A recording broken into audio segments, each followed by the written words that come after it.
우리 하나님 은혜가 온 성도들에게 함께하기를 바랍니다. 우리가 하나님 나라를 이룬다는 것은 무엇인가 하는 문제, 신명기를 통해서 계속해서 우리가 살펴보고 있습니다. 하나님이 율법을 주신 것은 이스라엘 백성들이 가나안 땅에 들어가서 그 땅에서 그냥 잘 먹고 잘 살아라가 아니라 그 땅에서 어떻게 하나님의 나라를 이룰 것인가, 그 말씀이 교훈이 바로 이 신명기의 율법입니다. 오늘 계속해서 율법을 살펴보면서 특별히 여기에 보면 이제 하나님께서 좀 강조하시는 부분들이 있어요. 18절 제일 뒤에 보면 이러므로 내가 내게 이 일을 행하라 명령하노라. 18절 뒤에도 그렇고 22절 뒤에도 보면 이러므로 내가 내게 이 일을 행하라 명령하노라. 이러므로 내가 내게 이 일을 행하라고 명령하노라. 행하라고 명령하라. 이 일을 행하라고 명령하노라. 하나님은 또 계속 반복해서 강조하고 있음을 우리는 발견할 수가 있습니다. 그래서 오늘 말씀의 제목은 하나님 나라의 명하신 일. 하나님 나라의 명하신 일이 뭔가? 하나님이 우리에게 뭐 어떤 명령을 주셨는가?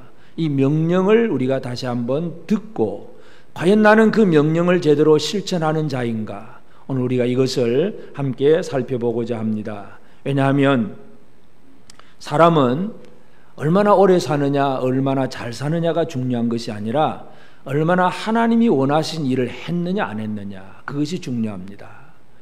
예수님은 이 땅에 와서 지상에서 살면서 몇 살 살고 가셨습니까? 33살이죠. 아주 한참 젊은 아이죠. 여러분은 지금 아직 30 이하 되신 분들 여기 청년들이 좀 있긴 하네요. 다 예수님보다 다 오래 살고 계시는 분들입니다. 얼마나 오래 사느냐가 중요한 것이 아니라 얼마나 하나님이 원하시는 일을 했느냐가 중요합니다. 오늘 우리에게 가장 중요한 것은 얼마나 건강하게 살고 복되게 살고 오래 살고 이 얘기가 아니라 얼마나 하나님이 원하시는 이 일을 제대로 행했느냐, 행하지 못했느냐, 이것이 우리 인생입니다. 여러분, 하나님이 행하신 일, 행하라고 명령하신 일을 잘 하고 계십니까? 잘 하기를 원하십니까? 우리는 하나님이 원하시는, 하나님이 우리에게 명하신 일을 잘 하는 자가 되어져야 됩니다. 어제 우리 강성령 권사님이 또 급작스럽게 하나님의 부르심을 받았습니다. 우리 권사님을 볼 때마다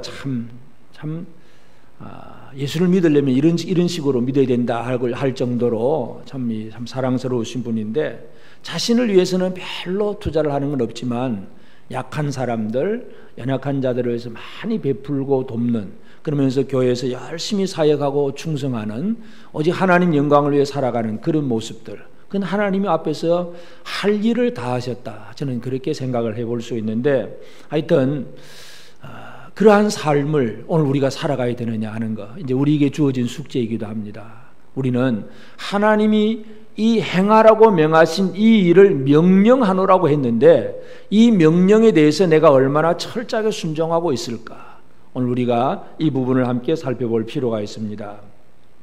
근데 하나님이 행하라고 명하신 일은 물론 이 본문뿐만 아니라 이 우리 앞에서도 계속 살펴본 신명기 앞에 여러 율법들 전체를 다 말씀하는 것이기도 하지만, 하여튼 오늘은 이 본문 속에 14절부터 보면서 하나님이 행하라고 행하신 그 명하신 일의 근본적인 일은 뭐냐 하면, 하나님은 힘없고 연약한 자들을 위해서 뭔가 하라, 이게 바로 하나님의 명령입니다.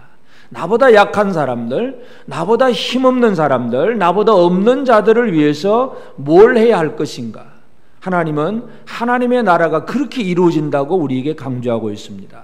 그래서 제일 첫 번째는 이 곤궁하고 비난한 품꾼은 너희 형제든지 내 땅 성문 안에 우거하는 개든지 그를 학대하지 말아라. 학대하지 말아라.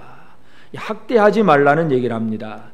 학대라고 하는 사전적인 언어는 사람이나 동물이나 정신적으로나 물질적으로 육체적으로 괴롭히고 가혹하게 대하는 것이 학대인데, 이 학대하는 일에 대해서 세상의 법도 그렇잖아요. 세상의 뭐 법이나 뭐 감정도 다 마찬가지지만 이 학대라고 하는 것이 참 몹쓸 짓이다, 우리는 그렇게 생각을 합니다. 요즘 우리나라에 또 그게 문제가 되어 있는 것 중에 하나가 육군대장의 그 공간의 공간병들, 어떤 때는 군인들 사이에서는 그 공간에 있는 그 공간병들이 부러움의 대상일 수도 있습니다. 왜냐하면 그게 별로 훈련도 안 받고 그렇게 뭐 고된 일도 별로 없고, 그게 들어가 보려고 아마 줄을 대고 그냥 그렇게 가는 사람들이 아마 특권 중에, 군인들 중에서는 아마 공간병이 특권일 수도 있는데, 그런데 가만히 또 그 내용을 들어보니까 또 그 안에서 또 갑질을 하는 누군가가 있어가지고 괴롭다 하고 이제 호소를 해놓고, 그것이 이제 우리나라 전체 문제가 되었습니다. 근데 참 저는 이제 그걸 보면서 더 안타까운 것이 뭐냐 하면, 소위 사모님이라고 하는 그분이 실컷 뿌려 먹으면서 교회를 억지로 끌고 가는 것, 신앙도 없고 교회 믿음 생활도 안 하는데 무조건 말 들어야 되니까 따라가야 되는 것. 좀 평소에 전도를 좀 해가지고 스스로 사모님, 나도 사모님 다니는 교회 가고 싶어요, 이렇게 나와야 되는데 말 안 들으면 큰일 날 정도로 끌고만 다니는 그런 모습을 볼 때에 이거 참 큰일이구나 하는 생각을 많이 해봅니다. 그게 뭐냐면 전부 학대예요, 학대. 내가 높은 자리에 있고, 내가 명령하는 자리에 있고, 내가 힘 있는 자리에 있으니까 낮은 자를 그냥 내 마음대로 억누르는 것, 이것이 바로 학대입니다. 그러니까 이 학대라고 하는 문제는 여러 가지 많은 요소들이 다 나올 수가 있는데, 특별히 여기 이제 한 말씀으로 강조하는 거 뭐냐 하면, 품삯을 당일에 주고 해진 후까지 미루지 말아라. 이 일용 노동자 품삯을 당일에 줘라. 이 사람은 그 품삯을 받아가 하루 일을 하고 저녁에 집에 가면서 품삯 받아서 뭔가 먹을 걸 준비해서 집에 식구를 먹이고 살려야 되는데, 일은 시켜놓고 그날 당일 돈을 안 준다. 그러면 그 사람을 학대하는 것이다. 하나님은 그렇게 말씀하고 있습니다. 물론 요즘은 뭐 좀 달라져서 뭐 주급을 주는 데도 있고 월급을 주는 데도 있어서 뭐 일용직하고 좀 다르긴 하지만, 하여튼 이 뭔가 주는 자가, 힘이 있는 자가 힘 없는 자를 내 마음대로 어떻게 해보려고 하는 것, 이게 바로 학대입니다. 근데 우리는 이 학대라고 하는 것은 누구나 모든 사람이 할 수 있는 일들입니다. 왜냐하면 내가 아무리 힘이 없어도 나보다 힘없는 사람이 또 있는 거예요. 내가 아무리 힘이 없어도 나보다 힘없는 연약한 존재들이 얼마든지 우리 땅에 있기 때문에 쉽게 학대를 할 수가 있습니다. 그렇기 때문에 율법은, 하나님의 말씀, 하나님의 명령은 뭐냐 하면 학대하지 말아라, 학대하지 말아라. 이것이 이 일이라고, 하나님이 명하신 일입니다. 그래서 우리는 이 학대라고 하는 것에 대해서 하나님이 뭐라고 말씀하시는 걸 잘 이해해야 됩니다. 야고보서 5장 4절에 보면, 보라, 너희 밭에서 추수한 품꾼에게 주지 아니한 삭시 소리 지르며 그 추수한 자의 우는 소리가 만군의 주의 귀에 들렸느니라. 하나님은 그 소리를 들으시는 거예요. 부르짖음을 들으시는 거, 학대받은 자의 그 소리를 들으시는 하나님이십니다. 그렇기 때문에 우리는 내가 힘이 있구나, 뭔가 다른 사람에게 뭔가 어떤 힘을 쓸 수 있을 때에 그 마음대로 써서 그를 학대하면 그가 하나님 앞에 부르짖게 될 것이고, 그것은 나의 죄가 된다는 것입니다. 이것이 율법입니다. 그래서 하나님의 율법은 빈궁한, 아주 비난하고 공공한 가난한 사람, 이런 사람을 향해서 그들을 학대하지 말아라, 이렇게 얘기를 합니다. 그 다음에 두 번째는 16절에 보면, 아버지는 그 자식들로 말미암아 죽임을 당하지 않을 것이요 자식들은 그 아버지로 말미암아 죽임을 당하지 않을 것이니 각 사람은 자기 죄로 말미암아 죽임을 당할 것이니라.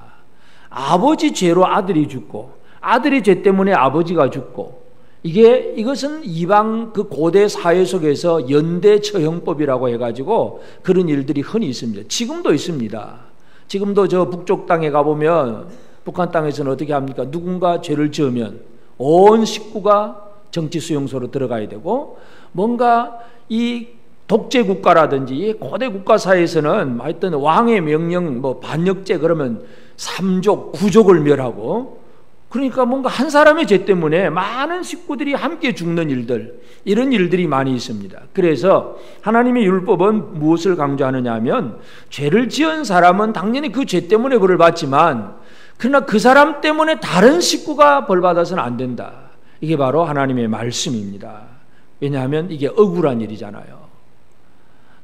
다른 사람의 죄 때문에 내가 벌받는다. 이거 얼마나 억울한 일입니까? 하나님은 그러한 일이 있어서는 안 된다 하는 것을 분명히 강조합니다.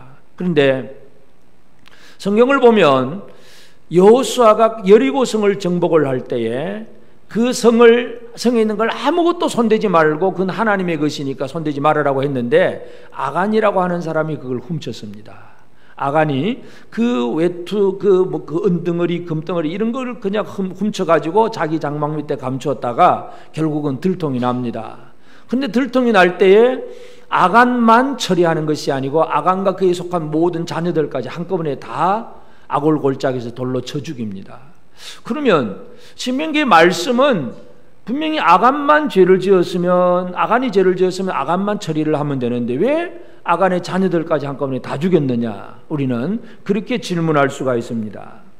그래서 여러 가지 해석들이 있는데 한 가지는 아간이 그렇게 가지고 온 것들을 외투라든지 신할산 외투, 금덩어리, 은덩어리 이런 걸 들고 와서 자기 장막에 숨겼을 때에 과연 아간이 자기 혼자만 했느냐? 또 뭐 혼자 했다고 하더라도 자기 식구들조차도 몰랐겠느냐? 그래서 하나님은 그 식구들을 그저 공범으로 보시고 처형했다. 그렇게 해석할 수도 있고, 칼빈이 해석을 보면은 그건 뭐 하나님께 바친 것, 헤렘이라고 하는 하나님 앞에 바쳐진 것의 원리에 의해서 그 땅에 모두 바쳐진 것들을 전부 다 멸하기 때문에 이미 아간에게 속한 모든 것들이 하나님 앞에 다 바쳐진 것. 그래서 여리고 성 사람들이 뭐 모두가 100이면 100사람 다 불의한 사람이다. 우리 그렇게 말할 수 없잖아요. 그들이 하나님을 안 믿는 사람이긴 하지만 도덕적으로 착하고 옳은 사람이 있을 수 있지만 하나님은 이스라엘 때문에 여리고를 다 멸하세요. 이스라엘 때문에 여리고 사람 전부 하나님의 것으로 생각하면 다 멸하시기 때문에 그것을 내 것으로 취했던 아간과 그 모든 가족 식구들은 전부 또 하나님의 것으로 되어서 다 여리고 성 사람처럼 없어진다. 멸망을 당한다. 이게 이제 칼빈의 해석이기도 한데 하여튼 그런 사건이 하나 있긴 하지만 그러나 성경은 예레미야는 어떻게 얘기를 하냐면 예레미야 31장 29절 30절에 보면 그때 그들이 말하기를 다시는 아버지가 신포도를 먹었으므로 아들들의 이가 시다 하지 아니하겠고 신포도를 먹는 자마다 그의 이가 신 것 같이 누구나 자기 죄악으로 말미암아 죽으리라. 그래서 예레미야는 이 신명기 율법을 그대로 해석을 합니다. 누구든지 자기 죄로 말미암아 죽는다. 그래서 억울함이 없어야 된다. 신명기의 말씀은 바로 이 땅에 첫째는 학대받지 말아야 된다. 둘째는 억울함이 없어야 된다. 이 얘기를 하고 있습니다.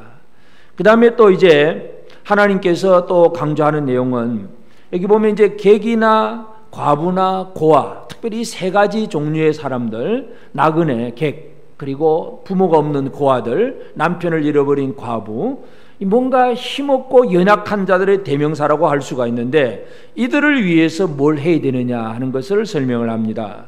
그러면서 그들을 억울하게 하지 말고 갑옷은 전당 잡지 말고, 그러면서 18절에 보면 너는 애굽에서 종되었던 일과 내 하나님 여호와께서 너를 거기서 속량하신 것을 기억하라. 하나님, 너희들이 이스라엘 백성들이 애굽에서 하나님 앞에 구원받고 속량받은 거 그거 기억하고 너희 중에 있는 이 객이나 고아나 과부를 함부로 억울하게 하거나 학대하거나 하지 말아라. 그래서 그 다음에 19절부터 마지막 절까지가 예를 들어서 설명을 합니다. 그래서 곡식을 이제 밭에서 곡식을 추수를 하고 곡식을 이제 낫으로 베는데 그러다 낫으로 베다가 그냥 한 덩어리를 그냥 모르고 그냥 안 베었다 그러면 끝까지 집에 왔다 아이고 그거 잊어버렸다 하고 또 가서 또 베어오지 말고 그냥 내버려 두어서 지나가는 나그네든지 고아든지 가보든지 얼마든지 그들이 먹을 수 있도록 그냥 버려둬라. 내버려둬라. 그들을 좀 생각해라. 감람나무 소출을 막 나무 열매를 따는데 다 따지 말고 그들을 위해서 좀 남겨둬라. 이게 하나님의 말씀입니다. 그래서 연약한 자들, 가난한 자들을 위해서 뭔가 내버려두고 남겨두라 이 얘기를 합니다. 그런데 여기서 중요한 것은 그러면서 왜 그 말씀을 하냐? 너희가 애굽에서 종이 되었었지 않느냐? 종되었던 우리의 처지를 생각하고 하나님 앞에서 속량받은 은혜를 생각하고 이 중에 지금 우리 중에 있는 연약한 자들을 생각해라. 그래서 우리는 여기서 기억해야 될 것은 생각해야 될 부분들이 있습니다. 그 생각은 단순히 애굽에 종되었다는 얘기는 물질이 첫째는 없는 게 당연하죠. 가난하죠.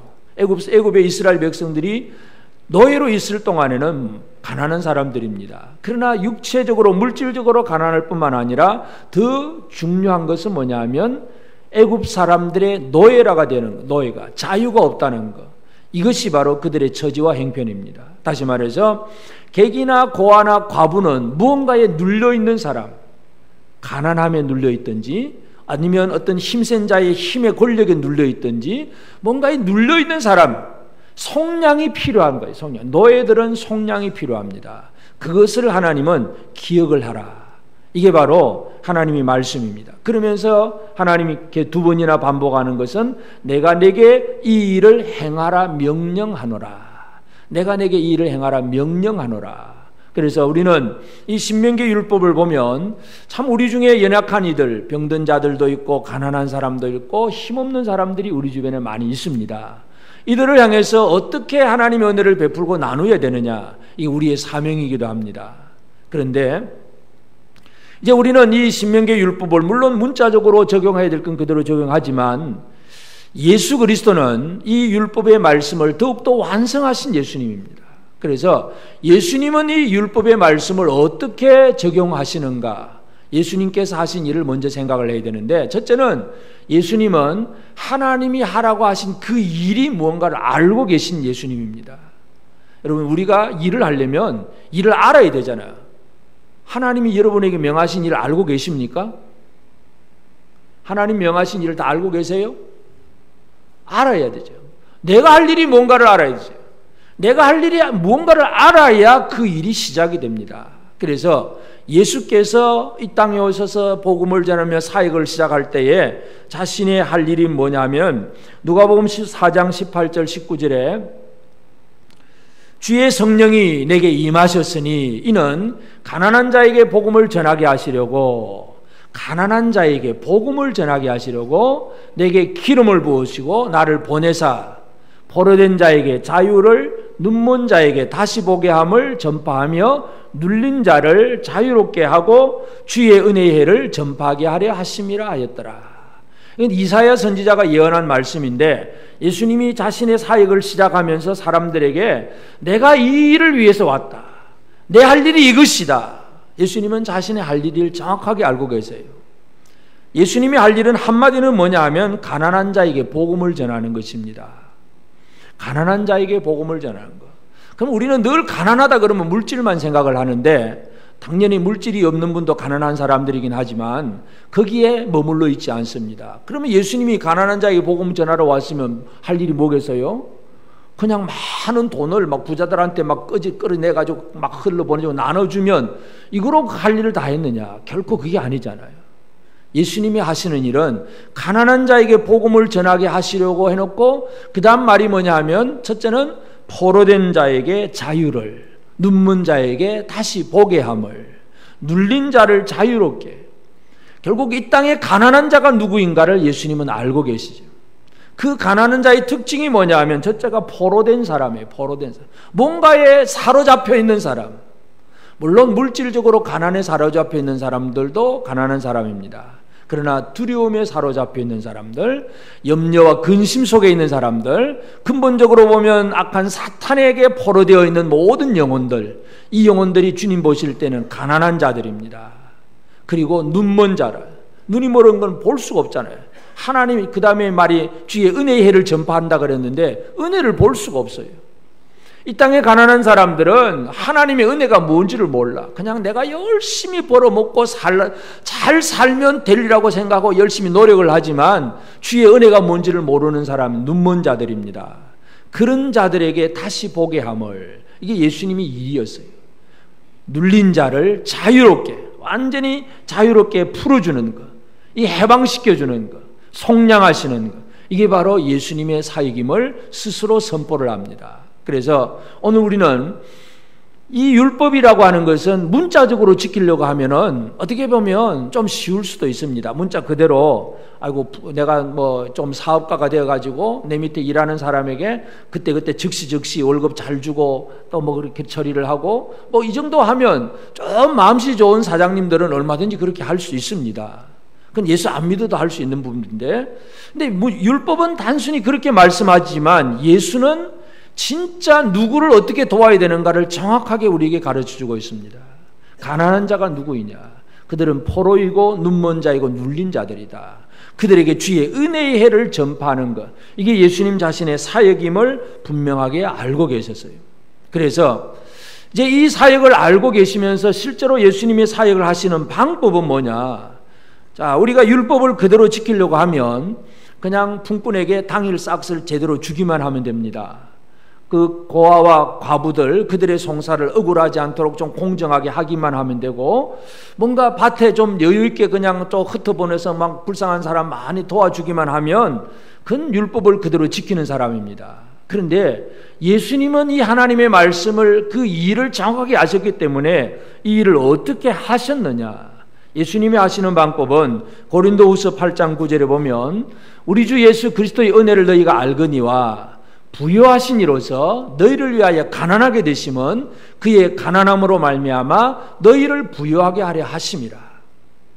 예수님은 자신이 가난해지셨다는 얘기예요. 부자가 가난한 사람에게 동정하고 나눠주는 거, 율법은 그 정도만 하면 돼요. 율법의 규정으로 보면 내가 있는 것 가지고 좀 흘려 보내주고 정당하게 나눠주고 많이 베풀고 그러면 율법을 지키는 사람입니다. 근데 예수님이 하시는 일은 뭐냐면 스스로 가난하게 되셨다고요. 낮아지셨다는 얘기예요. 내려오셨어요. 가난한 사람과 함께 하시는, 진정한 가난한 사람을 이해하고 또 그들의 아픔을 아시기 위해서 예수님은 아무런 죄가 없으시지만 죄인의 몸을 입으시고 사람들이 당하는 고통을 당하시고, 이게 바로 예수께서 하신 일이었습니다. 그러므로 우리는 이 율법을 어떻게 지켜가느냐를 우리 다시 한번 예수를 통해서 이해를 해야 됩니다. 그렇기 때문에 우리는 그냥 가난한 사람에게 뭔가 좀 나누어주는 구제사역, 이것도 분명히 필요하긴 합니다만은 그 정도가 아니라는 사실을 우리는 이해해야 됩니다. 진정으로 예수 그리스도께서 하신 일은 가난한 자가 되셨다고 분명히 표현합니다. 부요한 자로서 너희를 위하여 가난한 자가 되심은 그의 가난함으로 말미암아 너희를 부요하게 하려 하심이라.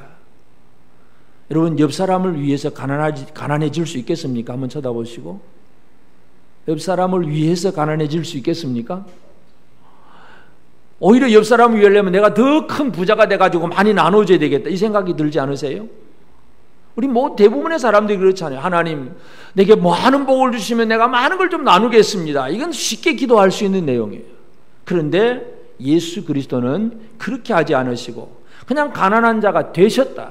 사람들 속에 들어오신 거예요. 가난한 사람들 속에 들어오셔서 그들의 슬픔과 아픔과 고통을 함께 체험하고 이해하시는, 이게 예수님이십니다. 우리가 믿는 예수가 이분입니다. 예수님은 우리 중에 오신 분입니다. 아멘 안 하시네. 내가 가난하고 내가 힘들고 내가 포로되고 내가 자유롭지 못할 때에 주님은 나에게 함께 오셨다고요. 이 자리에 오신 거예요. 오신 거. 이것 때문에 우리가 살고 있는 거예요. 예수 그리스도는 우리 가운데 오셨다는 사실을 기억하시길 바랍니다. 가난하게 되셨어요. 예수님은 가난하게 되셨고 그 다음에 하신 일이 뭐겠어요? 죄인들에게 가난하게 되셔가지고 아이고 어쩔꼬 하고 그냥 뭐 동정만 해주는 그런 예수님이 아니에요. 우리는 사람은요, 어떻게 해볼 도리가 없어. 아무리 불쌍히 여기고 뭐 사랑한다고 해도 내가 할 일이 없잖아요. 하는 게 그냥 동정심이고 그냥 말 한마디로 위로하는 거고 그 정도밖에 못 하잖아요. 어제도 처음 그 소식 듣고 병원에 가서 식구들 보고 뭐 어떻게 하겠어요? 목사라고 하지 뭐 어떻게 하겠어요? 이미 돌아가셨는데, 이미 하나님 불러가셨는데 어떻게 하겠어? 내가 살려줄게 이 말도 안 되잖아요. 그냥 붙들고 그냥 손잡고 그냥 울어주는 것밖에 안 되잖아요. 동정심밖에 없어요. 우리는 그거밖에 안 돼. 근데 예수님은 어떤 일을 하셨느냐? 예수께서 하신 일은 갈라디아서 4장 5절에 보면 율법 아래에 있는 자들을 속량하시고 우리로 아들의 명분을 얻게 하려 하십니다. 우리를 아들의 명분을 얻게 하죠. 사람을 신분을 바꿔주는 것, 이게 예수님이 하신 일이에요. 단순히 구제하고 동정하는 이 정도가 아니라 예수님 자신은 내려오시고 우리를 하나님의 아들로 바꿔주는 것, 이게 바로 예수께서 하신 하나님의 일이라고 하는 것입니다.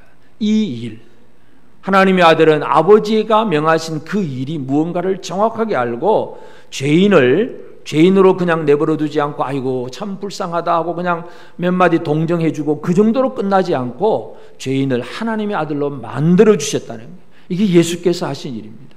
그렇게 하기 위해서 예수님 하신 일이 뭐겠어요? 그 앞에 갈라디아 3장 13절에 보면 그리스도께서 우리를 위하여 저주를 받은 바 되사 율법의 저주에서 우리를 속량하셨으니 기록된 바 나무에 달린 자마다 저주 아래 있는 자라 하였습니다. 예수님의 십자가의 죽으심이 우리를 속량하시는 거예요. 우리를 신분을 완전히 노예가 아니라 자유인으로 바꾸어 놓는 것, 이게 바로 예수님의 십자가 사역입니다. 이게 예수께서 하신 하나님의 일이었습니다. 그러므로 우리는 신명기 율법에 내가 내게 명하는 이 일을 행하라고 명하노라고 예수님 하나님의 율법으로 명령을 하셨는데 이 일이 무언가를 정확하게 알아야 됩니다. 그냥 이 일을 여전히 문자적으로만 보고 좀 불쌍한 사람 좀 공정하게 잘 도와주고 넉넉하게 나눠주고 그냥 흩어주고 구제하고 이 정도만 하면 다 되는 것 같고, 하나님 내게 복 많이 주시면 나 구제 많이 하고요, 나도 가난하니까 나 도와줄 거 없어요, 이런 식으로 나가면 아직도 하나님을 모르는 사람들입니다. 하나님 나라는 내가 하나님 앞에 받은 이 일이 첫째로 뭔가를 알아야 되고 그 일을 어떻게 이루는가를 알아야 됩니다. 그래서 우리는 첫째로 우리가 기억해야 될 것은, 우리는 하나님이 이 말씀을 주셨을 때에 명령이라고 다 하는 단어를 사용하셨다는 걸 기억해야 합니다. 하나님은 이 일을 행하라고 명령하노라. 여러분, 하나님의 명령을 잘 실천하고 계십니까? 저 위에 하나님의 명령을 잘 실천하고 계십니까? 하나님이야 명령하든지 말든지 나는 내 하고 싶은 대로 사십니까? 어떻게 사세요, 여러분? 그냥 하나님의 부탁은 잘 듣고 계십니까? 그러면 부탁 정도는 내가 참 들어주려고 했는데 깜빡 잊어버렸네요, 그냥 넘어갈 수 있어요. 하나님의 말씀 한마디, 내가 그렇게 하려고 했는데 잘 안 되네요, 그리고 또 넘어가 버릴 수 있어요. 명령은 어떻게 되는 거예요?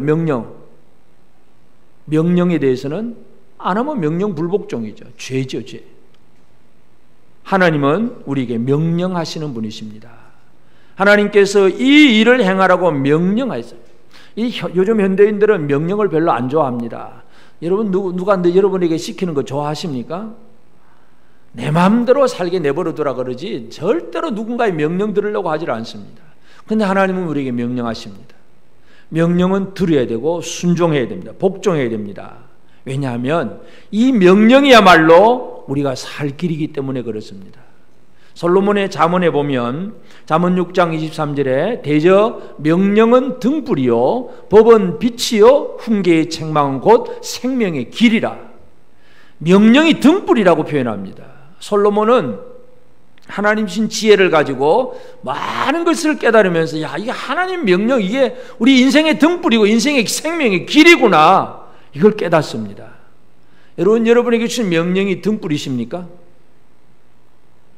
어둠 속에 등불이 없으면 어떻게 삽니까?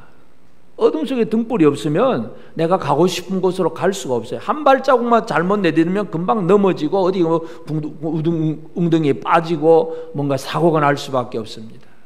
하나님의 명령은 인생의 등불입니다. 하나님의 명령은 여러분 등불입니다. 이 등불 켜고 사는 게 명령을 수행하는 겁니다. 이게 생명의 길이에요. 명령은 등불이요 법은 빛이요 훈계의 책망은 생명의 길이니라. 그러므로 우리는 하나님이 우리에게 명하셨다고 하는 이 명령에 대해 성경을 읽다가 이거 하나님 명령이구나 하고 발견되어지면 다시 한 번 더 상고하고 다시 한 번 더 살펴봐야 됩니다. 이게 내 등불이구나, 이게 내 인생의 길이구나, 이걸 우리가 살펴야 돼요. 우리는 이 땅에서 어떻게 건강하게 사느냐, 얼마나 오래 사느냐, 이게 중요한 게 아니죠. 어떻게 하나님의 명령을 실천하며 살 수 있느냐, 이것이 우리의 가장 소중한 문제입니다. 그래서 우리는 하나님 명령의 권위를 철저하게 인정하고 그 명령을 들으려고 애를 써야 됩니다. 그리고 우리는 그 명령을 들으려고 애를 쓰다 보면 이제 그 다음에 자동적으로 이루어지는 것이긴 하지만 하나님의 관심, 하나님의 마음, 그 하나님의 관심과 같은 관심을 가지는 것이 중요합니다. 하나님은 이 땅에 있는 연약한 사람들, 비난하고 공궁한 사람들, 그리고 객이나 과부나 고아들, 뭔가 아주 연약한 사람들 얘기를 이 율법의 말씀 속에서 계속 반복을 하고 계세요. 왜냐하면 하나님은 그들에게 관심이 많으시다는 얘기잖아요. 하나님은 이 땅의 연약한 자들에게 관심이 참 많습니다. 그러므로 나의 관심은 어디에 있는가? 우리가 이 시간에 한번 살펴볼 필요가 있습니다. 우리가 이 인생을 살아가면서 나는 어디에 관심을 두고 있는가? 가난한 자인가? 아니면 나인가? 내 건강하고 내가 잘되고 내가 원하는 뜻만 이루어지는 여기에 온 인생의 초점이 맞춰져 있느냐? 아니면 하나님이 바라보게 하시는 그 사람들을 바라보고 하나님이 하게 하시는 그 일에 대해서 관심을 가지고 있느냐? 이것이 우리의 삶에 너무나 소중한 부분입니다. 하나님이 보게 하시는 것을 볼 수 있게 되길 바랍니다. 사도 바울은 이것을 예수님의 마음이라고 표현했는데 빌립보서 2장 5절에 보면 너희 안에 이 마음을 품으라 곧 그리스도 예수의 마음이니, 이 마음을 품으라. 예수의 마음이다. 예수의 마음이 어떤 마음일까요? 빌립보서 2장의 말씀이 뭐냐면 하늘 그 보좌 영광을 다 버려두고 내버려 놓으시고 이 땅에 내려오셔서 사람이 되셨어요. 사람이 되신 예수님, 그리고 죄인이 되어서 사형수 되어서 십자가에 죽기까지 복종하신 그 예수님, 그 예수의 마음을 품으라. 여러분, 예수님 마음을 품고 계십니까? 아무도 아멘을 안 하시죠. 그래, 우리는 뭐 100%는 아니라고 할지라도 조금이라도 예수님 마음을 품기를 원하십니까? 예수의 마음을 품고, 예수의 마음은 내 모든 것은 다 포기하고 내려놓으시고 사람을 위하여 내려오시고 십자가에 정죄받는 자리, 수치와 모욕의 자리까지 내려오시고, 그래서 사람을 살리는 것, 저주받는 자리까지 내려오심으로 사람을 평안하게 만들고 사람을 하나님의 아들로 만드는, 이게 바로 예수님의 마음입니다. 이 마음이 우리의 마음이 있게 되기를 바랍니다. 나는 힘들고 내가 좀 고생하고 내가 좀 힘들고 어렵고 피곤하도 좀 저분이 더 잘 되었으면 좋겠다. 이 마음, 옆에 있는 형제가 더 잘 되기를 바라는 이 마음, 이게 바로 예수의 마음입니다. 한번 쳐다보시고 한 마음을 품고 한번 쳐다봅시다. 어떻게 좀 잘 되기를 바라면 뭘 좀 해보면 좋을까요? 이 옆에 있는 분을 어떻게 하면 더 좋을까요? 예수의 마음을 좀 품고 생각하고 판단하고 행동하는 그런 우리 삶이 되어져야 됩니다. 이 마음이 없이는 이 율법은 우리의 삶을 통해서 지켜지지 않습니다. 예수의 마음을 품어야 이 율법의 정신이 우리의 삶 속에서 이루어집니다. 문자적으로 뭐 당일에 돈 줬냐 안 줬냐 이거 따지는 게 아니라 그건 가장 막 기본적인 문자적인 얘기고, 어떤 마음이냐가 중요합니다. 예수의 마음, 하나님의 관심, 이것이 우리가 하나님의 관심과 같은 똑같은 관심을 가지고 살아가는 그런 우리 삶이 되기를 원합니다. 그리고 우리는 하나님께서 이스라엘에게 너희가 애굽에서 종되었던, 그리고 속량받았던 그걸 기억하라고 계속 강조합니다. 너를 거기서 속량하신 것을 기억해라, 기억해라. 그냥 나눠줘라, 이 정도는 이제 가나안 땅에 들어가서 잘 살 때에 그냥 좀 가난하고 그냥 연약한 사람이 있으면 동정도 하고 좀 나눠줘라, 이거는 좋은 교훈일 수도 있습니다. 그런데 하나님이 계속해서 거듭거듭 반복해서 강조하는 것은 너희가 애굽에서 종되었던 것, 그리고 속량받은 것들을 기억해라. 왜냐하면 바로 주변에 있는 객이나 고아나 과부가 그들이 단순히 물질적으로만 부족한 사람이 아니라 그들 중에 아무리 물질적으로 부자라고 할지라도 죄로 말미암아 속량받지 못할 많은 이웃들이 있다면 그들에게 무언가를 흘려보내줘야 되는데, 내가 받은 은혜를 흘려보내주는 것, 이것이 우리의 사역이고 사명이기도 합니다. 우리는 물론 예수님처럼 우리가 십자가에 달려서 저주의 자리에 들어가고 뭐 그런 일은 우리가 할 수는 없습니다. 우리가 원래 완벽한 깨끗한 사람이 아니기 때문에 우리는 우리 죄로 말미암아 그냥 죽을 수밖에 없기 때문에 남을 위한 중보의 사역은 오직 예수 그리스도만이 하실 수 있습니다. 그렇지만 하나님의 그 마음을 품고, 그리스도의 마음을 품고 내가 받은 은혜를 저 사람도 받기를 바라는 마음으로 은혜를 흘려 보내주는 역할, 이것은 또 우리에게 주어진 사역이고 사명이기도 합니다. 에베소서 5장 1절 2절에 보면 그러므로 사랑을 받는 자녀같이 너희는 하나님을 본받는 자가 되고 그리스도께서 너희를 사랑하신 것 같이 너희도 사랑 가운데서 행하라. 그는 우리를 위하여 자신을 버리사 향기로운 제물과 희생 제물로 하나님께 드리셨느니라. 첫 번째는 뭐예요? 하나님을 본받아라. 하나님을 본받아라. 1절에서 사랑을 받는 자녀같이 너희는 하나님을 본받는 자녀가 되라. 여러분, 하나님을 본받으십니까? 하나님 본받고 계십니까? 하나님의 마음, 하나님의 관심, 이게 바로 우리가 하나님을 본받아야 돼요. 그 다음에는 뭐예요? 그리스도께서 너희를 사랑하신 같이 너희도 사랑 가운데서 행하라. 사랑 가운데서 행하라. 예수님처럼, 예수님이 모든 걸 내려놓으시고 십자가에 달려 죽으신 것처럼, 가난해지셨던 것처럼 우리가 행하는 것. 하나님은 우리에게 명령하셨습니다. 명령에는 행동이 필요합니다. 앞으로 잘할게요가 아니라 직접 이 순간, 이 시기점부터 바로 명령의 실천에 들어가야 합니다. 명령을 실천하시겠습니까? 하나님의 명령은 다음해가 아니고 지금부터 실천해야 합니다. 그래서 너희도 사랑 가운데서 행하라. 사도 바울이 에베소 교회 성도들에게 주는 말씀이긴 하지만, 하여튼 우리는 이 하나님의 나라를 어떻게 이루느냐, 결국은 하나님의 마음을 품고 하나님이 보게 하시는 그 사람들을 바라보면서 하나님이 그들에게 주고자 하는 그 은혜를 나를 통해서 그에게 흘러가게 하는 것. 그래서 그에게 가장 필요한 것이 복음이라고 한다면 예수 그리스도 이름의 복음을 전해주고 그들에게 생명을 흘려보내주는 이것이 우리의 사명입니다. 이것이 바로 오늘 우리가 해야 될 사역이기도 합니다. 예수님께서 제자들을 부르셨고 그 제자들에게 권능을 주셨을 때에 더러운 귀신과 모든 병과 약한 것을 고치는 권능을 주어서 보냅니다. 오늘 특별히 이 말씀은 약한 자를 고치는 권능입니다. 우리는 연약한 자들을 고쳐주는 권능을 받은 사람들입니다. 아멘. 나보다 약한 사람은 얼마든지 있습니다. 여러분 스스로는 아이고 나는 내가 힘없다 그러지만 여러분보다 약한 사람들이 주변에는 얼마든지 있습니다.